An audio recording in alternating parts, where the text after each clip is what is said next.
اسے غیبی دنیا بھوت پریت کی کہانیوں سے بہت لگاؤ تھا۔ یہی وجہ تھی کہ صدیوں پرانے گھر اور محلوں کو خرید کر وہ ان میں چھپے راز کو جاننے میں اپنے دن رات گزار رہا تھا۔ اس کی عمر 28 کے قریب تھی اور اس کا یہ مشغلہ 13 سال پرانا تھا۔ 15 سال کی عمر میں پہلی بار اس نے ایک جنسازی سے ملاقات کی۔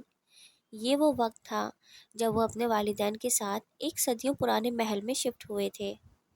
یہ محل جنگلات کے درمیان تھا اور آبادی سے کافی دور تھا۔ بس ایک چھوٹا سا گاؤں تھا جو اس محلے سے 5 کلومیٹر کی دوری پر تھا۔ اس گاؤں کی کل آبادی صرف 58 لوگوں پر مشتمل تھی۔ محل کافی بڑا تھا اور دیکھنے میں خوفناک بھی۔ احمد کا کوئی بھائی بہن نہیں تھا اور وہ اکثر اس بات پر خفا رہتا تھا کہ اس کے ساتھ کھیلنے والا کوئی نہیں۔ احمد کا ابو وکیل تھا اور وہ ویکینڈ پر ہی انہیں یہاں ملنے آتا تھا۔ محل میں شفٹ ہوئے 3 دن ہی ہوئے تھے کہ احمد اس محل سے اکتا چکا تھا۔ سب سے بڑی وجہ یہی تھی کہ محل سے باہر جانے کی اجازت نہیں تھی۔ بس احمد کا ٹیچر ہی تھا جو احمد کو ہنسانے میں کامیاب ہو پاتا تھا۔ ماسٹر اکبر کی عمر 45 کے قریب تھی اور وہ اس محل کے قریب جو گاؤں تھا وہیں رہتے تھے۔ 5ویں دن ماسٹر اکبر کسی وجہ سے احمد کو پڑھانے نہ آ سکے تو احمد کے لیے یہ دن گزارنا بہت مشکل ہو رہا تھا۔ احمد اکتاہٹ میں محل کے ہر کمرے کو دیکھنے لگا، جیسے اسے تلاش تھی کسی کی جو اس محل کے کسی کمرے میں چھپا ہو۔ اچانک احمد کے دماغ میں خیال آیا کہ کیوں نہ اس محل کے سب سے اونچے کمرے کو کھولا جائے اور اس کی کھڑکی سے آسمان کو دیکھا جائے۔ احمد اس کمرے کے دروازے کو کھولنے ہی لگا تھا کہ اسے ماسٹر اکبر کی بات یاد آئی۔ بیٹا احمد، آپ لوگوں نے اس محل کو خرید تو لیا ہے، مگر اس محل کا سب سے جو اونچا کمرہ ہے وہ آپ کا نہیں ہے۔ کبھی بھی اس کمرے کو کھولنے کی غلطی مت کرنا۔ آپ کے ابو کو بھی میں نے اس بارے میں بتایا ہے۔ آپ بھی بیٹا اس بات کا خاص خیال رکھنا۔ احمد کمرے کے دروازے سے واپس پلٹا اور ابھی چند قدم واپس بڑھائے ہی تھے کہ اسے دروازہ کھلنے کی آواز سن کر رکنا پڑا۔ دروازہ بہت پرانا تھا اور کافی عرصے سے بند تھا، جس کی وجہ سے دروازہ کھلنے کی آواز اس قدر زیادہ تھی۔ احمد بری طرح ڈر چکا تھا، لیکن اس نے دل بڑا کرتے ہوئے کمرے میں داخل ہونے کا فیصلہ کیا۔ جیسے ہی احمد کمرے میں داخل ہوا، دروازہ بند ہو گیا اور احمد ڈر کے مارے چیختے ہوئے دروازے کی طرف لپکا، مگر اب سب بے سود تھا۔ کچھ دیر بعد احمد نے تھک ہار کر دروازے کا ہینڈل چھوڑا اور کمرے کو دیکھنے لگا۔ باقی کمروں کے برعکس یہاں چراغ روشن تھے۔ کمرہ احمد کی سوچوں کے برعکس صاف ستھرا اور روشن تھا، اور کمرے میں موجود چیزوں کی ترتیب اس بات کی گواہ تھی کہ یہاں کوئی رہائش پذیر ہے۔ کمرے میں موجود ہر شے بہت پرانے زمانے کی تھی۔ احمد نے ادھر ادھر بہت نگاہ گھمائی، مگر اسے کوئی نظر نہیں آیا۔ پھر اچانک کھڑکی کے ساتھ پڑی ایک کتاب اسے دکھائی دی۔ احمد اس کتاب کی طرف بڑھا ہی تھا کہ اچانک کہیں سے ایک سیاہ رنگ کی بلی اس کے سامنے آ کھڑی ہوئی اور اسے دیکھ کر شور مچانے لگی۔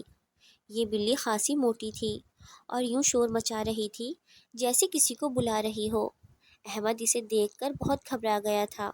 احمد نے اس سے پہلے اتنی بڑی جسامت کی بلی نہیں دیکھی تھی۔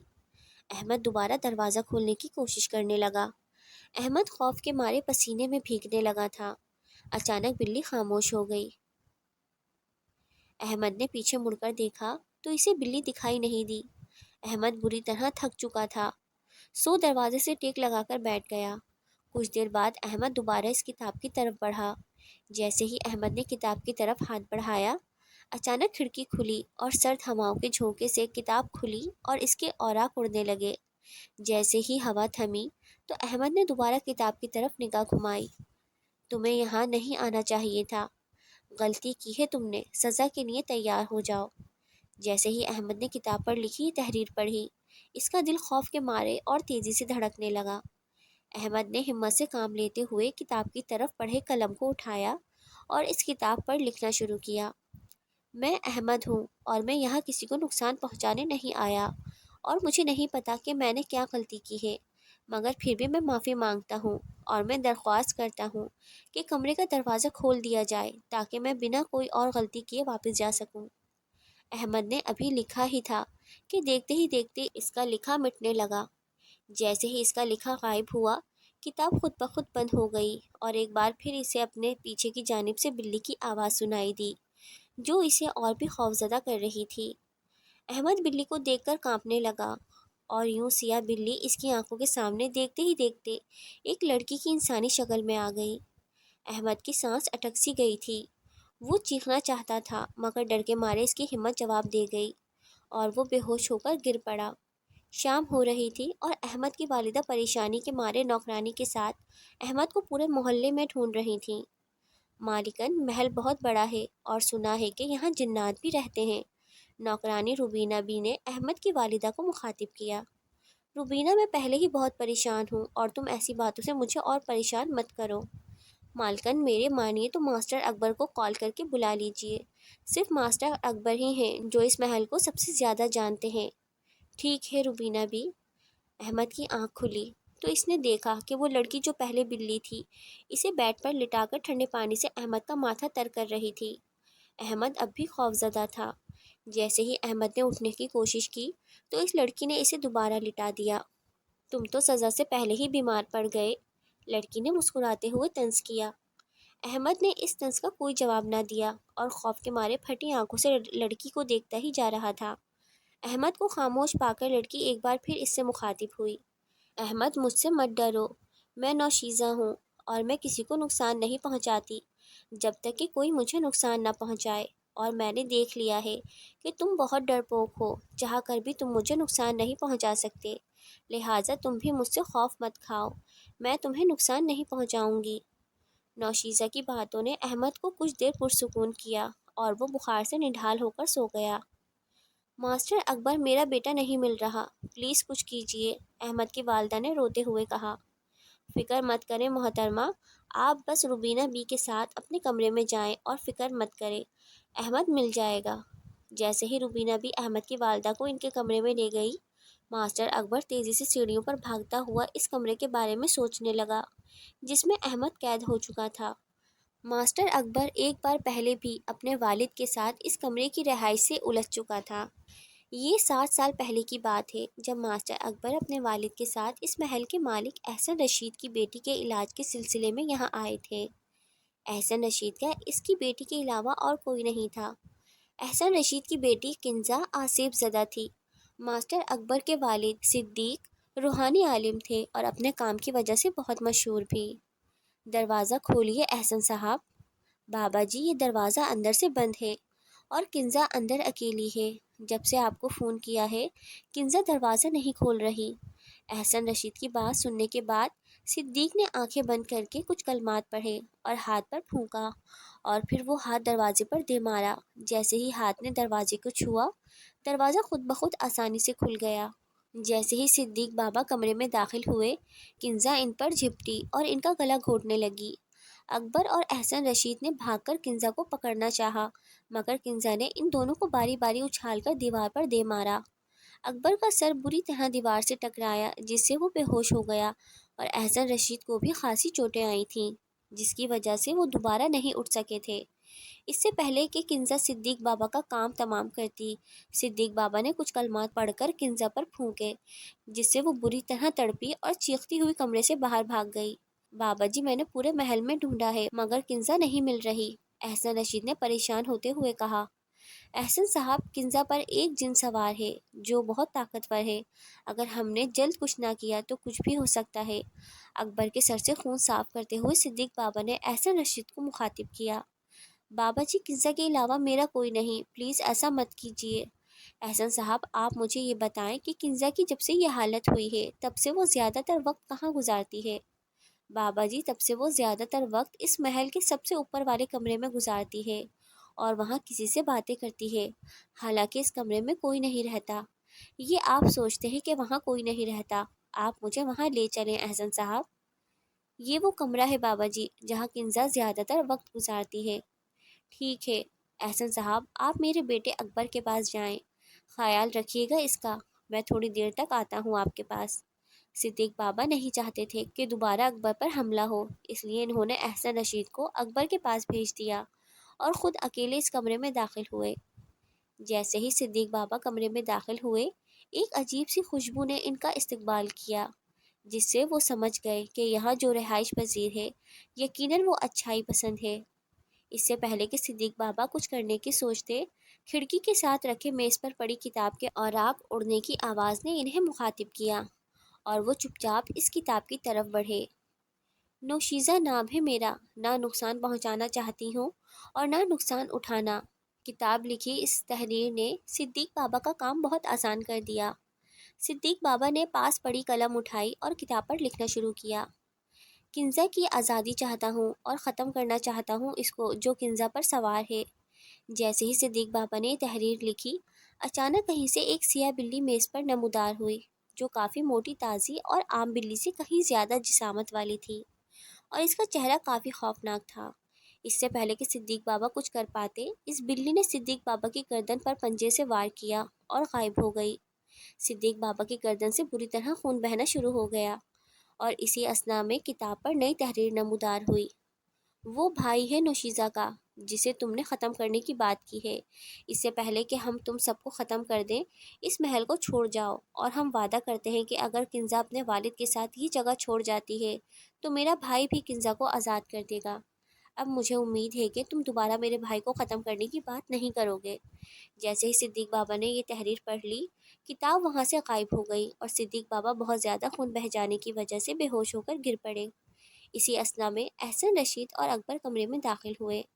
ابو جان! صدیق بابا کو اس حالت میں دیکھ کر اکبر بری طرح چلایا۔ وقت پر ٹریٹمنٹ ملنے کی وجہ سے صدیق بابا کی جان بچ گئی، مگر زخم گہرا ہونے کی وجہ سے ابھی انہیں کافی تکلیف کا سامنا کرنا پڑا تھا۔ چونکہ صدیق بابا کچھ بولنے کی حالت میں نہیں تھے، سو اکبر نے قلم اور کاغذ ان کی طرف بڑھایا۔ جو کچھ بھی صدیق بابا نے اس کتاب سے پڑھا تھا اور جو کچھ ان کے ساتھ ہوا تھا، انہوں نے وہ سب لکھ دیا۔ صدیق بابا، اگر یہاں سے چلے جانے سے میری بیٹی کنزا ٹھیک ہو سکتی ہے تو ہمیں یہ بھی منظور ہے۔ نہیں چچا، آپ کو کہیں جانے کی ضرورت نہیں۔ جو کچھ ہو چکا ہے میرے ابو جان کے ساتھ اور میرے ساتھ، اس سب کے بعد بھی ہم ان کی بات مان لیں، یہ ہرگز نہیں ہوگا۔ ابو جان، میں اس کام کو انجام دوں، آپ مجھے اجازت دے دیجیے۔ صدیق بابا نے مسکراتے ہوئے ہاں میں سر ہلایا۔ عشاء کی نماز سے فارغ ہو کر اکبر نے اپنے ارد گرد ایک بڑا سا دائرہ لگایا اور آنکھیں بند کر کے خاموشی سے کچھ پڑھنا شروع کر دیا۔ صدیق بابا نے اپنے بیٹے کو بھی کافی عمل کروا کر رکھے تھے، جن حمزات کی تسخیر کے عمل شامل تھے۔ حمزات کی تسخیر کا عمل بھی اکبر نے کر رکھا تھا، سو اکبر نے اس کام کو انجام دینے کے لیے حمزات کی مدد لینے کے ارادے سے آنکھیں بند کر کے مخصوص کلمات کا ورد کرنا شروع کر دیا۔ 20 سے 25 منٹ گزرنے کے بعد حمزات نے اکبر کو سلام کیا، جس کے سلام کا جواب اکبر نے من ہی من میں دیا۔ جب بھی اکبر یوں حمزات کی مدد حاصل کرنے کے لیے آنکھیں بند کیے پڑھائی پر بیٹھتا تھا تو ہمیشہ حمزات اسے ایک درخت کے سائے تلے انسانی شکل میں ملتا تھا، اور یہ سب ایک خواب کی مانند ہوتا تھا۔ جیسے ہی اکبر نے ساری صورتحال حمزات کو من ہی من میں بتائی، اکبر کو حمزات اس درخت سے اڑتا ہوا اس محل کی طرف آتا دکھائی دیا۔ پھر حمزات نے کنزا کو اکبر کے خیالات میں دکھایا کہ وہ اس وقت جنگل میں اسی جن کے ساتھ ہے۔ اکبر کے کہنے پر وہ حمزات کنزا کو آزاد کروانے کے لیے اس کی طرف لپکا، مگر وہ جن ابھی بھی کنزا کے جسم میں محفوظ تھا۔ اکبر نے کچھ کلمات پڑھ کر اس جن کو ذہن میں رکھ کر اس کی طرف پھونکا، جس سے وہ جن تڑپتا ہوا کنزا سے الگ ہو کر دور جا گرا اور کنزا بے ہوش ہو کر گر پڑی۔ اس سے پہلے کہ وہ جن کچھ کرتا، حمزات اس جن پر جھپٹا اور اسے بری طرح پیٹنا شروع کر دیا۔ حمزات جن پر کافی بھاری پڑ رہا تھا۔ مار سے خوف کھا کر جن نے شکست قبول کر لی اور اکبر کے کہنے پر وہ جن خود بخود اس کے حمزات کی قید میں آ گیا۔ جن کی شکست کے بعد نوشیزہ جنزادی کو بھی اکبر کے ہاتھوں اپنے ہی کمرے میں قید ہونا پڑا۔ احمد کچھ پرسکون ہو کر سو چکا تھا، مگر ابھی بھی بخار سے اس کا جسم تپ رہا تھا۔ چنانچہ نوشیزہ ٹھنڈے پانی سے پٹیاں کر رہی تھی اور اسے انتظار تھا بڑی بے صبری سے کہ کوئی یہاں آئے احمد کے لیے، تاکہ وہ احمد کی آزادی کے بدلے اپنی آزادی حاصل کر سکے۔ ماسٹر اکبر نوشیزہ کے کمرے کے پاس پہنچا ہی تھا کہ اسے اپنے والد کے ساتھ ہونے والا حادثہ یاد آیا، جس کی وجہ سے ماسٹر اکبر کے والد کی گردن پر گہرا زخم آیا تھا۔ اس سے پہلے کہ ماسٹر اکبر کمرے میں داخل ہوتے، انہوں نے چند پاک کلمات پڑھ کر خود پر پھونکا۔ نوشیزہ کو ماسٹر اکبر کی موجودگی کا احساس ہو چکا تھا، چنانچہ اس کمرے کا دروازہ ماسٹر اکبر کے لیے کھل گیا اور ماسٹر اکبر کمرے میں داخل ہوئے۔ احمد سامنے بیڈ پر لیٹا دکھائی دیا، مگر نوشیزہ ماسٹر اکبر کو نظر نہیں آئی۔ ماسٹر اکبر نے احمد کو اپنے ساتھ لے جانے کے ارادے سے اسے اٹھانا چاہا، مگر ماسٹر اکبر کو محسوس ہوا کہ احمد کو کسی نے پکڑ رکھا ہے، سو ماسٹر اکبر نے احمد کو واپس وہیں لٹا دیا۔ ماسٹر اکبر جانتے تھے کہ اس کمرے کا رہائشی میز پر پڑی کتاب کی مدد سے بات کرتا ہے۔ انہوں نے ایسا ہی کرنا چاہا، مگر جیسے ہی ماسٹر اکبر نے اس قلم کو اٹھانا چاہا، وہ قلم ہوا میں اڑنے لگا اور اس قدر تیزی سے ماسٹر اکبر کی ہتھیلی پر لگا کہ قلم کی نوک ماسٹر اکبر کی ہتھیلی کے پار ہو گئی، جس کی وجہ سے ماسٹر اکبر درد سے بری طرح چیخے۔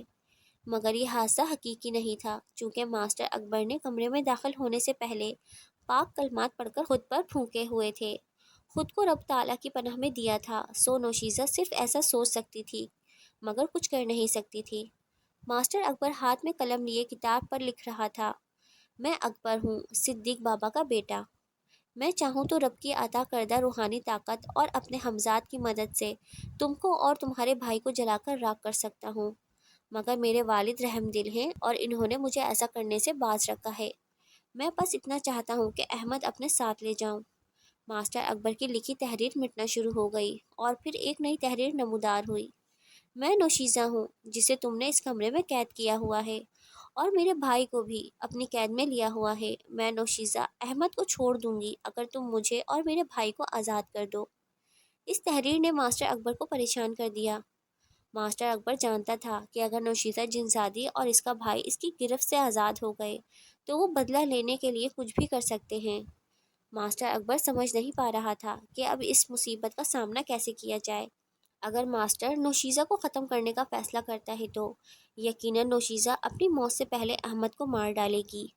ماسٹر اکبر نے دوبارہ کچھ لکھنا شروع کیا: تمہیں آزاد کر سکتا ہوں میں، مگر تمہارے بھائی کو نہیں۔ لیکن تمہیں پہلے مجھ سے وعدہ کرنا ہوگا کہ تم ہم میں سے کسی کو بھی نقصان نہیں پہنچاؤ گی۔ ماسٹر اکبر کی تحریر فوراً ہی مٹ گئی اور نئی تحریر نمودار ہوئی۔ نوشیزہ کی طرف سے لکھی گئی اس بات نے ماسٹر اکبر کو پرسکون کر دیا۔ ماسٹر اکبر یہاں سے فارغ ہوا ہی تھا کہ احمد کو ہوش آ گیا اور وہ اب کافی بہتر نظر آ رہا تھا۔ ماسٹر جی، معاف کرنا، میں آپ کے منع کرنے کے باوجود اس کمرے میں آ گیا اور میں نے کچھ بتانا ہے آپ کو۔ ماسٹر اکبر نے احمد کی بات کاٹی: یہ وقت ان سب باتوں کا نہیں ہے، چلو آؤ پہلے اس کمرے سے باہر نکلتے ہیں۔ ماسٹر اکبر نے احمد کا ہاتھ پکڑا اور بنا اور دیر کیے اس کمرے سے باہر لے آیا۔ ماسٹر اکبر خوش تھا کہ بنا کسی نقصان کے وہ احمد کو کمرے سے باہر لانے میں کامیاب رہا، مگر یہ بات ابھی بھی ماسٹر اکبر کو پریشان کر رہی تھی کہ آخر نوشیزہ اتنی جلدی مان کیسے گئی۔ نوشیزہ جنزادی کا بھائی ابھی بھی ماسٹر اکبر کی قید میں ہی ہے، تو نوشیزہ نے احمد کو جانے کیسے دیا؟ ماسٹر اکبر کو نہ جانے کیوں نوشیزہ پر شک سا ہو رہا تھا کہ وہ کوئی چال چلنے والی ہے۔ احمد ماسٹر اکبر کو کمرے میں جو کچھ ہوا بتانے کے لیے بےتاب تھا، مگر ماسٹر اکبر کے پریشان چہرے کو دیکھ کر احمد نے اس وقت خاموش رہنے کا ہی فیصلہ کیا۔ نوشیزہ جنزادی ماسٹر اکبر کی قید سے اب آزاد ہو چکی تھی اور اب اسے یقیناً اپنے بھائی کو آزاد کروانا تھا، مگر نوشیزہ اکیلی یہ کام انجام نہیں دے سکتی تھی۔ نوشیزہ کو اب ایک ساتھی کی ضرورت تھی جو ماسٹر اکبر کو اور اس کے مددگار ہمزاد کے ساتھ ٹکر لے۔ جیسے ہی احمد کے والد جمال کو ماسٹر اکبر نے ساری صورتحال بتائی تو جمال نے ماسٹر اکبر کے مشورے پر احمد اور اپنی بیوی کو اپنے ساتھ شہر لانے کا فیصلہ کیا۔ احمد اپنے والدین کے ساتھ کھانے کی میز پر بیٹھا ہی تھا کہ اسی اثنا میں ماسٹر اکبر بھی آ گئے۔ جمال نے سلام دعا کے بعد ماسٹر اکبر کو بیٹھنے کا اشارہ کرتے ہوئے کھانے میں شریک ہونے کی دعوت دی۔ احمد کے ساتھ پیش آنے والے واقعے کے سبب کھانے کی میز پر خاموشی چھائی ہوئی تھی۔ خاص کر ماسٹر اکبر اور جمال زیادہ پریشان نظر آ رہے تھے۔ جمال صاحب، خطرہ ابھی ٹلا نہیں ہے، میری بات مانیے، رات کے بجائے صبح سفر کرنا بہتر رہے گا۔ کھانے سے فارغ ہو کر ماسٹر اکبر نے گفتگو کا آغاز کیا: معاف کیجیے گا ماسٹر جی، آپ کے کہنے کے مطابق خطرہ اس محل میں زیادہ ہے، تو پھر ہم صبح کا انتظار کیوں کریں؟ جمال نے پریشانی ظاہر کرتے ہوئے جواب دیا۔ تو ٹھیک ہے، پھر جمال صاحب، جنگلات سے باہر تک میں آپ کے ساتھ چلتا ہوں۔ جمال لاہور سے یہاں اپنی کار میں آیا تھا اور اب اسی میں وہ سب لاہور جا رہے تھے۔ احمد اور اس کی والدہ کار کی پچھلی سیٹوں پر جبکہ ماسٹر اکبر جمال کے ساتھ اگلی سیٹ پر بیٹھا تھا۔ کار محل سے 1 کلومیٹر دور جنگلات کو درمیان سے کاٹتی ہوئی سڑک پر دوڑ رہی تھی۔ محل سے کافی دور نکل آئے ہیں، اب پریشانی کی کوئی بات نہیں۔ جمال نے مسکراتے ہوئے کہا، مگر ماسٹر اکبر کے چہرے سے ابھی بھی پریشانی جھلک رہی تھی۔ اسی اثنا میں نہ جانے کہاں سے 3 فٹ لمبا لکڑی کا ایک ٹکڑا کار کی اسکرین چیرتا ہوا جمال کے سینے کے پار ہو گیا اور کار دائیں جانب ایک درخت سے جا ٹکرائی۔ اسکرین کے ٹوٹنے پر کانچ کے کچھ ٹکڑے بدقسمتی سے ماسٹر اکبر کی گردن میں جا لگے، جس کی وجہ سے ماسٹر اکبر کی روح پرواز کر گئی۔ کار کی درخت سے ٹکر کی وجہ سے احمد کی والدہ زخمی ہو کر بے ہوش ہو گئیں۔ بس احمد ہی تھا جسے کوئی چوٹ نہیں آئی تھی۔ احمد گھبراہٹ کے مارے چیخ رہا تھا۔ احمد کے لاکھ بلانے پر بھی رضیہ ہوش میں نہ آئی۔ اچانک والد کا خیال آنے پر احمد نے جمال کی طرف دیکھا۔ لکڑی سینے کے پار تھی، جسے دیکھ کر خوف کے مارے احمد کی آنکھیں کھلی کی کھلی رہ گئیں۔ احمد کا گلا پوری طرح خشک ہو چکا تھا اور مدد کے لیے احمد کار سے نکل کر ادھر ادھر دوڑنے لگا۔ احمد کار سے کافی دور نکل آیا تھا مگر ابھی تک اسے کوئی دکھائی نہیں دیا تھا، جس کی وجہ سے احمد کی گھبراہٹ بڑھتی جا رہی تھی اور رات کی تاریکی کے ساتھ جنگل میں گونجتی عجیب آوازیں اسے خوفزدہ کر رہی تھیں۔ جب کافی ڈھونڈنے کے باوجود احمد کو جنگل میں کوئی نظر نہ آیا تو اس کی ہمت جواب دے گئی۔ خوف اور پریشانی کی وجہ سے اس کا سر بری طرح چکرا رہا تھا اور اس کا گلا بیٹھ گیا تھا۔ آنسو سوکھ چکے تھے اور شدید پیاس اسے بے چین کر رہی تھی۔ اسی اثنا میں اسے کچھ دور ایک ندی بہتی نظر آئی اور ندی کنارے ایک چھوٹی سی جھونپڑی بھی۔ احمد اس جھونپڑی کی طرف بڑھ رہا تھا مگر اس کی قوت جواب دے گئی تھی۔ مرے قدموں سے وہ صرف چند قدم ہی چل پایا تھا کہ بے ہوش ہو کر گر پڑا۔ جب احمد کو ہوش آیا تو وہ جھونپڑی میں موجود تھا اور پھر اس کے پاس بیٹھی لڑکی کو دیکھ کر وہ بری طرح ڈر گیا اور وہاں سے بھاگنے کی کوشش میں وہ جھونپڑی سے باہر نکلا ہی تھا کہ ندی میں جا گرا۔ ندی زیادہ گہری نہیں تھی مگر اتنی گہری ضرور تھی کہ احمد اس میں ڈوب رہا تھا۔ احمد نے لاکھ ہاتھ پاؤں مارے مگر وہ ڈوبتا ہی چلا گیا اور اب اس کی سانس رکنے کو ہی تھی کہ کسی نے اسے اوپر کی جانب کھینچ لیا۔ یہ وہی لڑکی تھی جو جھونپڑی میں تھی اور یہ لڑکی وہی جنزادی نوشیزہ تھی جسے احمد کی بدولت ماسٹر اکبر سے رہائی ملی تھی۔ اس بار ہوش آنے کے بعد احمد نے ڈر کر بھاگنے کی کوشش نہیں کی اور نہ وہ اب ایسا کر سکتا تھا۔ ندی کا پانی بہت ٹھنڈا تھا اور سردی غضب کی تھی۔ پانی میں بھیگنے کی وجہ سے وہ بری طرح کانپ رہا تھا۔ نوشیزہ نے آگ جلائی جس کی روشنی میں احمد کو اس کے پاس لیٹی اس کی والدہ رضیہ دکھائی دی۔ میں نے زخموں پر مرہم لگا دیا ہے، فکر مت کرو، صبح تک آرام کرنے کے بعد انہیں ہوش آ جائے گا۔ نوشیزہ نے احمد کو دلاسا دیا جو ابھی بھی نوشیزہ سے خوف کھا رہا تھا۔ مجھے ایسے مت دیکھو، تمہیں نقصان پہنچانے کا میرا کوئی ارادہ نہیں۔ نوشیزہ کی اس بات نے احمد کو کچھ پرسکون کیا تو احمد کو پانی کی طلب دوبارہ بے چین کرنے لگی۔ مجھے پانی۔ احمد کا گلا بری طرح سوکھ چکا تھا سو بات کرنے میں اسے بہت دقت ہو رہی تھی۔ احمد کی اس حالت پر نوشیزہ کو بہت ترس آ رہا تھا۔ نوشیزہ کے پانی پلانے پر احمد کو کچھ سکون محسوس ہوا تو کھانے کی طلب بھی محسوس ہونے لگی۔ نوشیزہ نے آزادی حاصل کرنے کے بعد ماسٹر اکبر کو اپنے بھائی کی آزادی کے بدلے ان کی والدہ جن کو فالج تھا ان کے علاج کی پیشکش کی۔ ماسٹر اکبر نے نہ چاہتے ہوئے بھی ہاں کہہ دی۔ نوشیزہ طب میں خاصی مہارت رکھتی تھی سو اس کی مہارت رنگ لائی اور ماسٹر اکبر نے والدہ کے تندرست ہونے کی خوشی میں نوشیزہ جنزادی کے بھائی کو آزاد کر دیا تھا، مگر نوشیزہ کے بھائی کی آزادی ماسٹر اکبر کو راس نہیں آئی۔ نوشیزہ کے لاکھ منع کرنے کے باوجود اس کے بھائی نے ان کی کار پر حملہ کیا جس کی وجہ سے جمال اور ماسٹر اکبر کو اپنی جان سے ہاتھ دھونا پڑا۔ نوشیزہ انہیں سوچوں میں مبتلا تھی کہ وہ کیسے احمد کو بتائے کہ اس کی والد اور استاد کا قاتل اس کا بھائی ہے۔ کچھ کھانے کو مل سکتا ہے؟ احمد نے دھیمی آواز میں نوشیزہ کو مخاطب کیا۔ یہ کھا لو، جس چیز کا تصور کرو گے اس کے ذائقے سے لطف اٹھاؤ گے۔ نوشیزہ نے مسکراتے ہوئے اس کو ایک پھل دیا جو غالباً امرود جیسا تھا۔ جیسے ہی احمد نے اسے کھانا شروع کیا خوشی اور حیرانگی کے ملے جلے اثرات اس کے چہرے پر نمایاں ہونے لگے۔ نوشیزہ کے کہنے کے مطابق احمد نے بریانی کا تصور کرتے ہوئے اس پھل کو کھانا شروع کیا تھا جس پر امرود نما پھل کھانے سے لذیذ بریانی کا ذائقہ احمد کو لطف اندوز کر رہا تھا۔ احمد کے چہرے پر خوشی دیکھ کر نوشیزہ بھی مسکرانے لگی مگر یہ خوشی زیادہ دیر تک نہ ٹکی۔ اچانک احمد کی آنکھوں سے آنسو بہنے لگے اور اس نے اس پھل کو سائڈ پر رکھ دیا۔ کیا ہوا؟ رونے کیوں لگے؟ نوشیزہ نے پریشان ہوتے ہوئے پوچھا۔ میرے ابو جان اور ماسٹر۔ اس سے پہلے کہ احمد بات پوری کر پاتا، جھونپڑی میں داخل ہوتے ایک شخص نے اس کی بات کاٹی۔ افسوس ہے کہ وہ زندہ نہیں رہے، مگر تمہیں زندہ رہنا ہے تاکہ ان کی موت کا بدلہ لے سکو۔ اس 7 فٹ لمبے شخص کی بھاری آواز نے احمد اور نوشیزہ کو خوفزدہ کر دیا تھا۔ کون ہو تم؟ کیا چاہیے تمہیں؟ نوشیزہ نے گھبراتے ہوئے سوال کیا۔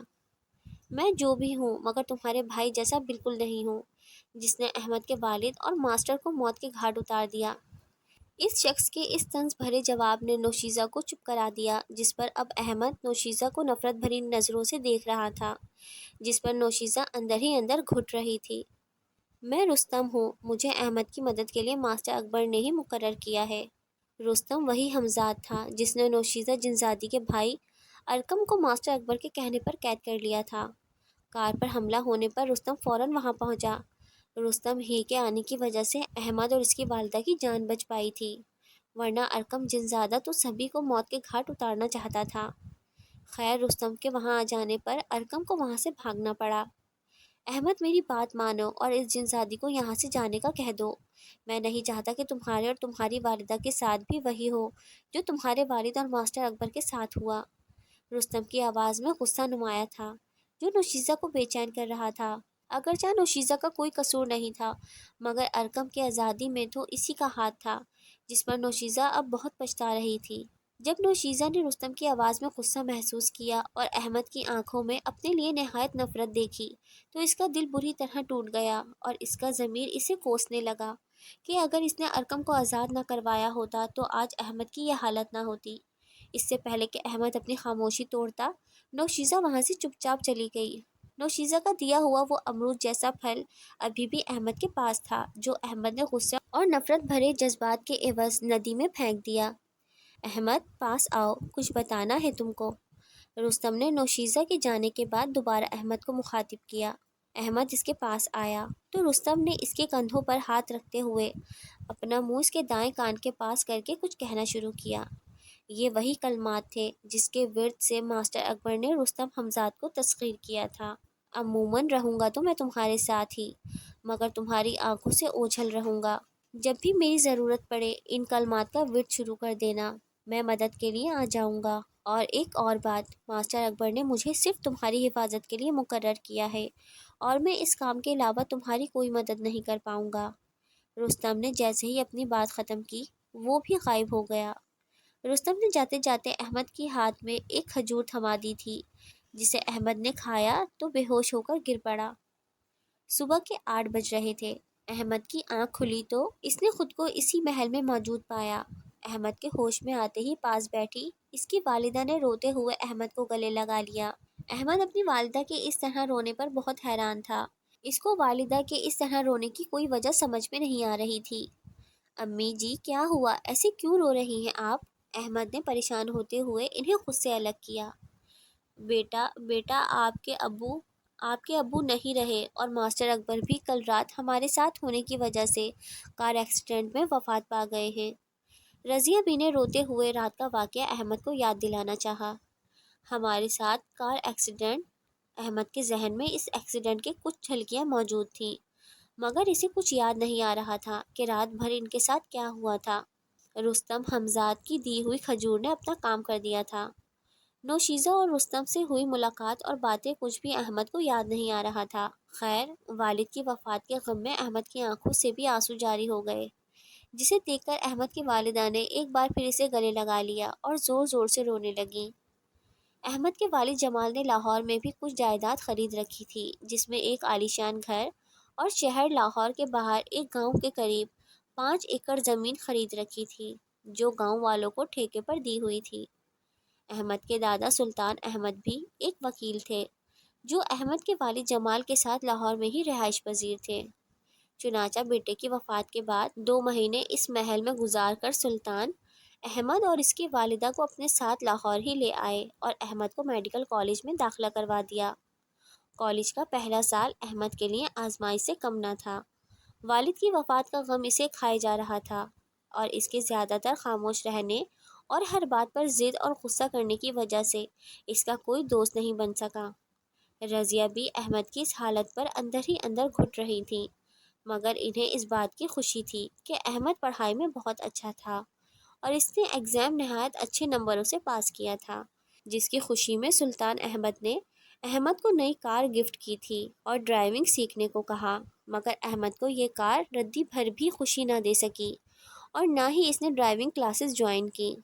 احمد کو پڑھائی کے ساتھ پینٹنگ کرنے کا بہت شوق تھا۔ ایگزام کے بعد سارا دن وہ پینٹ کر کے ہی گزارتا تھا اور پینٹنگز میں زیادہ تر وہ اسی محل کو الگ الگ اینگل میں پینٹ کرتا تھا۔ سیکنڈ ایئر کی کلاسز سٹارٹ ہو چکی تھیں۔ احمد کالج کے لیے تیار ہو کر ابھی کھانے کی میز پر بیٹھا ہی تھا کہ سلطان احمد نے اسے مخاطب کیا۔ اور سناؤ جوان، کیا حال ہے؟ دادا جان ہمیشہ کی طرح آج بھی ٹھیک ہی ہوں۔ سلطان: بیٹا، یہ جواب سن سن کر کان پک گئے ہیں میرے۔ یار، کوئی نیا ڈائیلاگ نہیں ہے تمہارے پاس؟ سلطان نے مسکراتے ہوئے کہا۔ احمد: دادا جان، آپ کا سوال بھی تو ہمیشہ کی طرح پرانا ہی ہے۔ سلطان: ٹھیک ہے، سوال بدلتے ہیں تو بتاؤ مجھے، 1 سال گزارا ہے کالج میں آپ نے، سو کتنے دوست بنا چکے ہو؟ احمد: دادا جان، آپ جانتے ہیں مجھے نہ دوست بنانے آتے ہیں اور نہ مجھے دوستی میں انٹرسٹ ہے۔ سلطان: بیٹا، تمہاری عمر کھیلنے کودنے کی ہے، اب دوست نہیں بناؤ گے تو کب بناؤ گے؟ وعدہ کرو مجھ سے کہ تم اس ویکینڈ تک کم از کم ایک دوست ضرور بناؤ گے اور ویکینڈ پر اسے ہم سے ملواؤ گے۔ سلطان احمد نے سنجیدہ ہوتے ہوئے کہا۔ کوشش کروں گا دادا جان۔ ہمیشہ کی طرح احمد بنا وعدہ کیے ناشتے سے فارغ ہو کر کھانے کی میز سے اٹھ گیا۔ احمد کی والدہ رضیہ بھی کسی سوچ میں مبتلا اسے جاتا دیکھ رہی تھی۔ کیا ہوا بیٹی؟ سلطان احمد نے رضیہ بھی کو سنجیدہ دیکھ کر اسے مخاطب کیا۔ بہت عرصہ ہو گیا ہے ابو جان۔ احمد کے چہرے پر مسکراہٹ کو دیکھے، اب وہ ایک مشین بن گیا ہے، جیسے جیسے اس کے اندر جذبات و احساسات ہی نہ بچے ہوں۔ بہت فکر رہتی ہے اس کی۔ بات کرتے کرتے رضیہ بھی کی آنکھوں میں آنسو اترنے لگے۔ اس سے پہلے کہ سلطان احمد انہیں کچھ کہہ پاتے، رضیہ بھی آنسو صاف کرتی اٹھ کر اپنے کمرے کی طرف بڑھ گئی۔ ہمیشہ کی طرح آج بھی احمد کلاس میں لاسٹ بینچ پر بیٹھا تھا اور بنا ارد گرد نگاہ ڈالے اس کی آنکھیں وائٹ بورڈ پر منجمد تھیں۔ انگلش کا لیکچر تھا اور مس ہیرا اسٹوڈنٹ کی توجہ وائٹ بورڈ کی طرف منتقل کرنے کے لیے اونچی آواز میں کچھ اسٹوڈنٹس کی غفلت پر انہیں کوس رہی تھی۔ لائبہ، لائبہ! مس ہیرا اونچی آواز سے لائبہ کو پکار رہی تھیں، جبکہ لائبہ کلاس اور مس ہیرا سے بے پرواہ میٹھی نیند سو رہی تھی، اور احمد کے علاوہ سبھی اسٹوڈنٹس لائبہ کی اس حرکت پر مسکرا رہے تھے۔ مس ہیرا کے لاکھ پکارنے پر بھی جب لائبہ نہ اٹھی تو مس ہیرا نے اپنے اسمارٹ فون سے اس کی فوٹو لی اور اس کی شکایت کرنے پرنسپل آفس کی جانب چل دیں۔ مس ہیرا کے کلاس سے باہر جانے کی ہی دیر تھی کہ لائبہ کے ساتھ بیٹھی ردا نے لائبہ کو پکڑ کر بری طرح ہلایا۔ لائبہ اٹھی تو اسے ہر طرف سے طنز بھری باتیں سننے کو مل رہی تھیں اور کچھ اس کا مذاق بنا رہے تھے۔ لائبہ سر کے بالوں کے چھونے پر بھی بہت چڑتی تھی، سو حمزہ اس کے سر کے بالوں کو پکڑ کر ہنستے ہوئے عاشر کے انداز میں کچھ کہنے لگا۔ تیری زلفوں کی چھاؤں! اس سے پہلے کہ حمزہ اپنی بات پوری کرتا، لائبہ نے اسے زور سے دھکا دیا اور حمزہ پاس بیٹھے احمد پر جا گرا۔ اچانک کلاس میں خاموشی چھا گئی۔ سبھی یہ بات اچھی طرح جانتے تھے کہ احمد چھوٹی سی بات بھی برداشت نہیں کرتا، فوراً لڑنے پر اتر آتا ہے۔ حمزہ جب احمد پر گرا تو احمد کا سر میز سے معمولی سا ٹکرایا، جس پر احمد کی آنکھوں میں غصہ نمایاں ہونے لگا۔ حمزہ سنبھل کر فوراً پیچھے ہٹ گیا۔ سوری، انجانے میں ہو گیا۔ حمزہ کی بات ابھی پوری نہیں ہوئی تھی کہ احمد نے دائیں ہاتھ سے ایک زوردار پنچ حمزہ کے منہ پر مارا، جس سے حمزہ چیختا ہوا نیچے جا گرا۔ حمزہ کے منہ سے خون رسنے لگا تھا اور پنچ اتنا زوردار تھا کہ وہ حواس کھو بیٹھا، مگر سب جانتے تھے کہ احمد کے لیے یہ کافی نہیں ہے۔ پہلے بھی وہ کئی بار لڑائی میں کسی کا بازو تو کسی کی ٹانگ توڑ چکا تھا اور تب تک وہ سامنے والے کو چھوڑتا نہیں تھا جب تک وہ بے ہوش نہ ہو جائے۔ جیسے جیسے احمد حمزہ کے قریب آ رہا تھا، باقی لوگ حمزہ سے دور ہوتے جا رہے تھے، جو کہ سنبھلنے میں حمزہ کی مدد کر رہے تھے۔ احمد نے غصے سے قہر برساتی آنکھوں سے حمزہ کو دیکھا اور اسے گریباں سے پکڑ کر کھڑا کیا، اور ایک اور پنچ اسے رسید کرنے ہی لگا تھا کہ دادا جان کی بات اس کے ذہن پر حاوی ہوئی کہ اسے اس ویکینڈ کے آخر تک ایک دوست ضرور بنانا ہے۔ پنچ حمزہ کے منہ کے بالکل پاس آ کر روک دیا گیا۔ حمزہ پریشان ہو گیا کہ کہیں احمد کو کوئی چیز تو نظر نہیں آ گئی جو اٹھا کر احمد اس کے سر پہ دے مارے۔ احمد نے حمزہ کا گریباں چھوڑ دیا اور لمبی لمبی سانسیں لیتے ہوئے خود کو پرسکون کرنے لگا۔ جبکہ حمزہ اپنے ارد گرد نگاہ دوڑا رہا تھا کہ آخر احمد کون سی چیز اٹھا کر اس کے سر پہ مارنے والا ہے۔ غصہ کچھ کم ہونے پر احمد نے اپنی جیب سے رومال نکالا اور حمزہ کے منہ سے خون صاف کرتے ہوئے اس سے بات کرنے لگا۔